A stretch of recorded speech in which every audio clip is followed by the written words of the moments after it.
The Navigation Service class provides support for navigation. And it includes methods that you can use to programmatically navigate, and it also has properties and events. And it also supports tracking of navigation requests, so in other words, it keeps track of the navigation history. Now it turns out that the runtime uses an instance of this class behind the scenes when you add hyperlinks to an application. So when the users navigate by clicking on hyperlinks, you're actually using the Navigation Service class. If you want to, you can use it explicitly and navigate in code. So the Navigation Service class has a number of properties, methods, and events that you can use. The can go back and can go forward properties tell you whether or not there's a navigation history. So before you call the go back method to navigate to the most recent entry in the back history, you can check to see if there is one. And then you can do the same thing with the go forward method. So you could have code that says if you can go back, then go back. If you can go forward, go forward. And it's not a bad idea to check if you can go backwards and forwards before you actually call those methods. You can use the navigate method to navigate to an object or a URI. And then the navigation service provides events. The navigated event occurs when content's been found and is available. The navigating event occurs when you request a new navigation. And the navigation failed event occurs if there's an error navigating. So let's go take a look at using the navigation service to navigate in code. I have the WPF Navigation Demo sample application up and running. And let's go learn about the navigation service. So when I click this link, I bring up the navigation service example page. And notice that in the upper left, I have my own buttons for backwards and forwards. I'm not using the rounded buttons and the navigation drop-down list that automatically appear. I've turned those off, and I've turned those off by setting the Shows Navigation UI property of this page to false. I've turned it off for this page.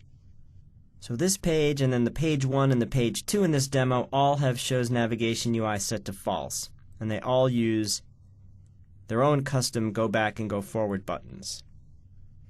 Now if I click go to page 1 or go to page 2, and see those are buttons, not hyperlinks, they don't have a navigate to URI, I'm going to execute code in the click event handlers for those two. So let me call up the code for this page and go back and look and see what's going on. So in order to navigate in code, I need a reference to the navigation service. So I have a page level declaration here, nav service, which is an instance of navigation service. And then when the page loads, I need to get a reference to the navigation service that the runtime's created. The navigation service class has a get navigation service method. I call that and pass in a reference to this page. And on my field nav service is a reference to the navigation service being used by this page. And now I can call methods and read properties of the navigation service. So when the page loads, the first thing I'm going to do is see if the go back and go forward buttons should be enabled or disabled. So I set the isEnabled property of the go back button to navservice.canGoBack. And it'll be enabled if there's something to go back to, which there is because I came from the home page.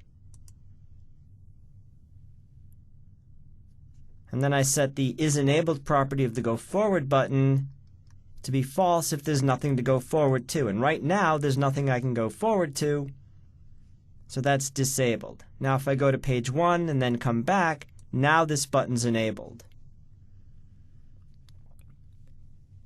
Now to go backwards and go forwards, I call the go back method of the nav service to go backwards, and the go forward method of the navigation service to go forwards.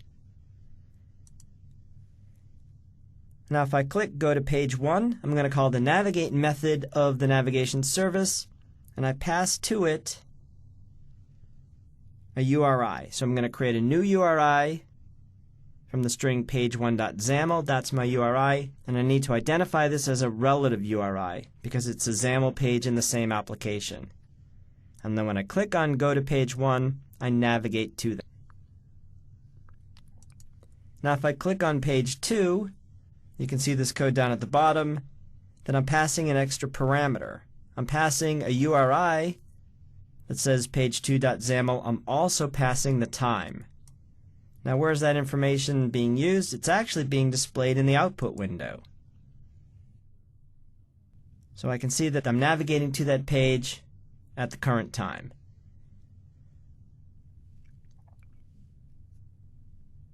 Now where is that code being called from? Well, at the application level, I'm handling 3 events of the navigation service: navigation failed, navigated, and navigating. The navigated event occurs when the content I'm navigating to has been found and is available. The navigating event occurs when a navigation request is made, and navigation failed occurs when your attempt to navigate to a URI fails.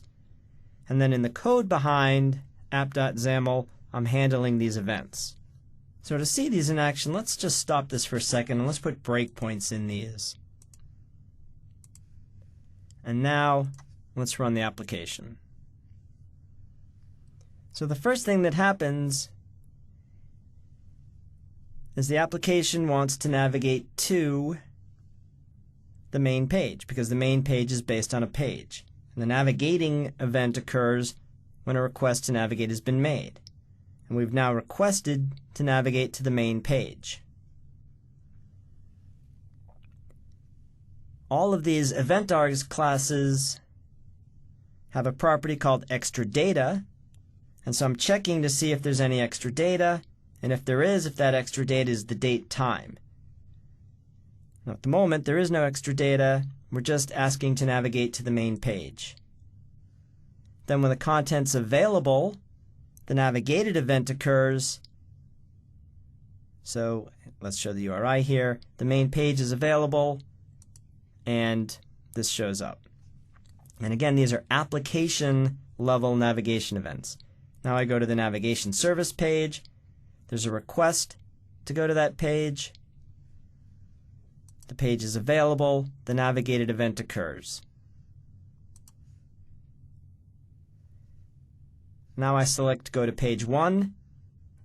If I click on a hyperlink or I call the navigate method of the navigation service, both of those trigger the navigating event, and I've made a request to go to Page 1. No extra data is being supplied because all I did was call navigate and pass a URI. So we make a request for navigation. The page is found. This page 1 is found, and it displays. Now I go home. Again, a request to go home, which is to navigation service example. The request is made. The page is found. Now when I call Go to Page 2, I'm going to pass as a second argument to the navigate method the time.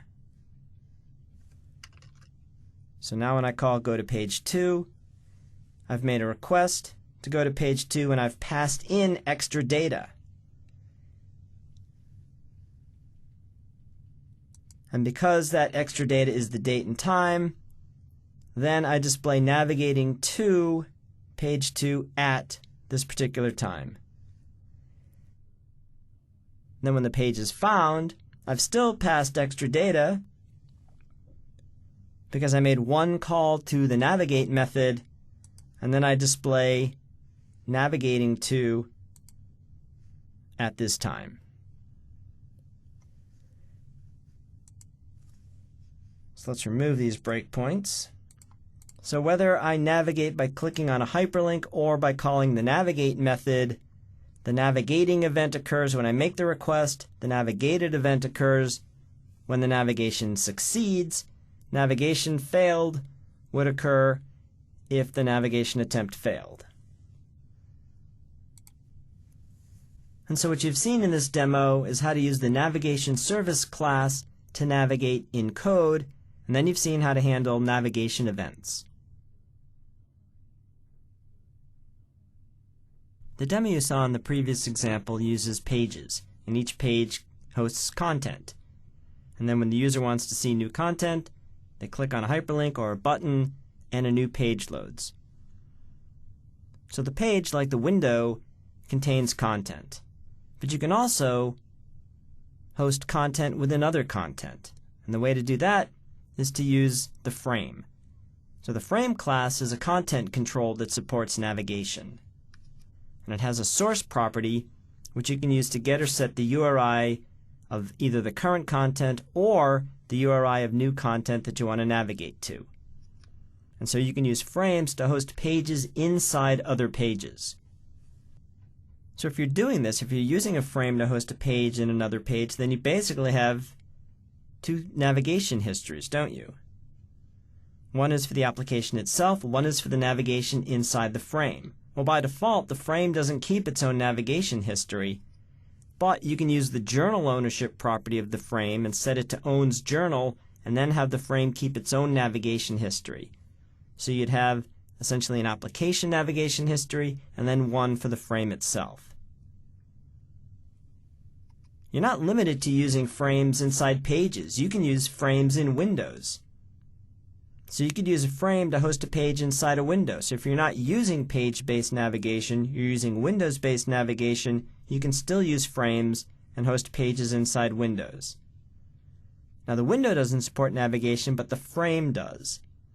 So you'd have a navigation history inside the frame, even if you're not using page-based navigation in the application itself. So let's go see how to use the frame class to host pages in pages and pages in windows. I'm back in the WPF Navigation Demo sample application, and we're going to look at hosting a page in a frame, and I have two examples of that. And the reason I want to host a page in a frame is to make it a little bit easier for users to view various experts. So let's review how that's done. Now if we go back to hyperlinks, which we saw in a previous demo, I can click this link here and load up all of the AppDev experts in a single page. And now if I want to view expert to expert, I can scroll up and down. I also have the ability to do fragment navigation, so let's say I want to view a particular expert. I can click on that expert's name, go directly to that expert. But if I want to see another one, I have to go back, click that expert. I want to see another one, I click back, I go to that expert. That seems to be a lot of clicking back and forth. What I'd really like is the ability to, on a single page, view expert after expert. So let's go back to the home page. Let's go to host page in a frame. Oops. Here we go. So what I have in this page is a title. I have a list box which contains the list of experts, and then I have a frame. And the frame is a content control that supports navigation. I give it a name, and then I set its source property to the page I want displayed in the frame. And the default source is expertpages/robertgreen.xaml. So that's just this page here in the expert pages folder. So each expert has their own page with their image and bio on it. So when this page first starts up, I display the contents of this page. And then as I select expert after expert, I can view new experts. Now how does that work? That works because in the selection changed event handler of the list box, I'm going to run this code. Selected item is an object. That's the item that was selected in the list box. I cast that to a list box item so that I can read its content property. And the content property is the name of the expert. I then get rid of the space, and that tells me the name of the XAML file to load from this expert pages folder. So then I set the source property of the frame to a new URI, which is that page, and it's a relative URI. And so each time I select an expert from the list, I'm changing the source property of the frame, which navigates, calls up that page, and displays it. And now because the frame supports navigation, that navigation history is being tracked by the application itself. So I could go backwards and forwards, selecting from the navigation history, as well as going backwards and forwards, selecting from these buttons. And then eventually, I'll go back to the page I was on. So now I can go backwards, forwards, backwards, backwards, forwards, etc. Now there's another way to do this, and that's to have the frame keep its own navigation history. Oops, I closed the example. Let's run this. So in this version, which is host page in frame 2, notice that the frame has a navigation history. And I get that by setting the journal ownership property of the frame to owns journal. So now the frame keeps track of what expert I've looked at, but the application itself does not. So the application only knows that I went to this page, or I can go to the home page. The frame keeps track of navigation that occurs inside the frame. So this is very handy for giving the user the ability to look at multiple experts or companies or regions or anything like that. You just supply the items in a list. When the user clicks a different item in the list, you load a different page. But what if you're not using page navigation? What if your WPF application uses window navigation? Well, that's fine. You can still use the frame. Let's go into the host page in window demo. And here you can see that the main page is based on window, but I still have a frame. And I set the source property to the startup page. And then when I run this application, this is a window, but it's acting the same way. And notice that the frame keeps track of the navigation. The window itself, this application doesn't know about navigation, but the frame can keep its own navigation history. And then when I click a different item in the list, I'm running the exact same code, setting the source property of the frame. If you think of WPF as a replacement for Windows Forms, then you're thinking that after you build the WPF application, you deploy it the same way you deploy a Windows Forms application, and the user installs it and runs it from their desktop. And that's obviously a primary scenario. But there's another option, and that's to create a XAML browser application, otherwise known as an XBAP. A XAML browser application is a page-based WPF application that runs inside a web browser. And currently IE 6 or later is supported, and Firefox version 2 or later. An XBAP is a partial trust application by default because it runs inside the browser, and it's not installed on the user's computer. The application's downloaded and it's cached by the browser, but it's not literally installed. And you can deploy an XBAP using Click Once deployment. So let's go build a simple XAML browser application. Let's build a XAML browser application. So I'll create a new project, and I'm going to select WPF Browser Application as my template. And I'm going to call this, and I was going to change the name, but I hit enter instead, so we'll call this WPF Browser Application 1. Fortunately, it doesn't matter what we call it. So Visual Studio creates this project, and inside I have a page 1, and that's based on the page class, of course. And now what I want to do is add another page to this. So I'm going to add a page, and I'm going to call this main page.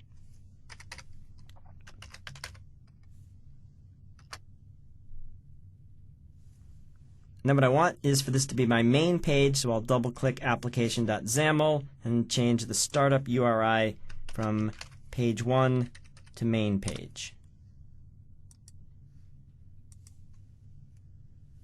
And then I am going to need a page 2, so while I'm in here, let me just add page 2.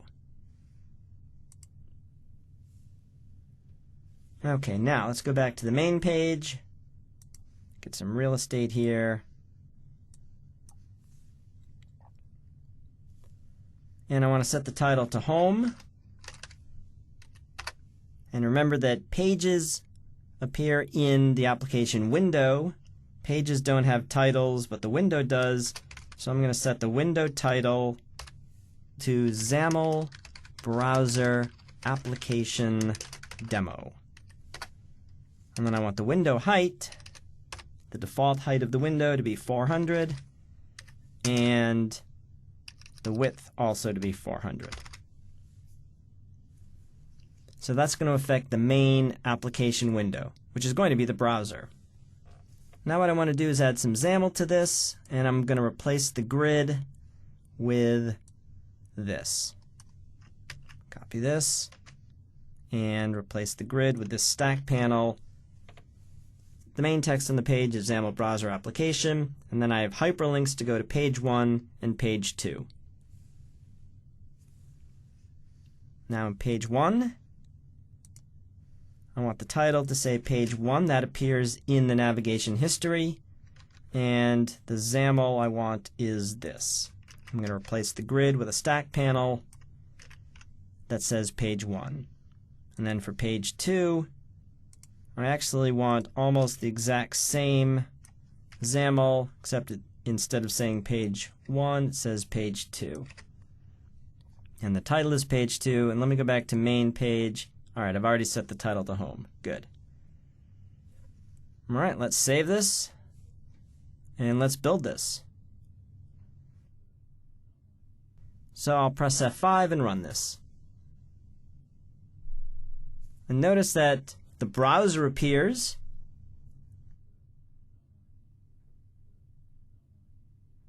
It appeared at 400 by 400, but as soon as I dragged it, it went back to the size it was originally. But you can see that this application is running inside the browser. And I can go to page 1, I can go back, go to page 2. The browser is keeping track of the navigation history inside the application. And this application is a WPF application running inside the browser. If we look at the address, if I can make this wide enough to actually see it,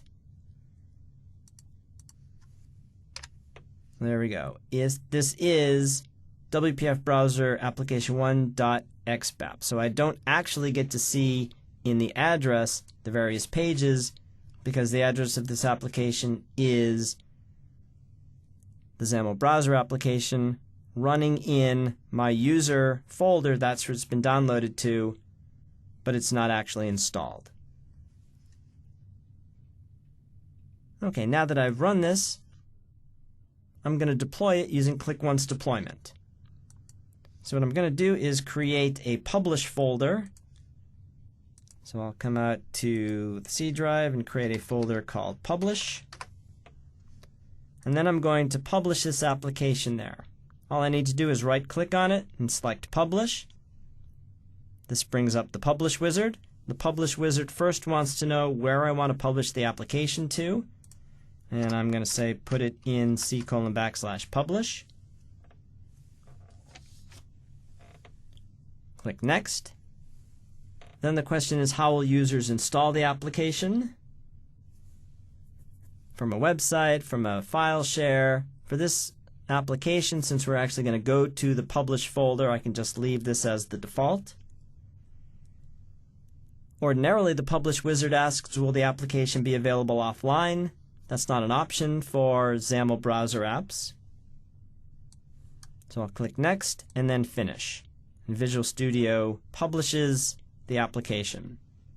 Now let's take a look at the contents of the publish folder.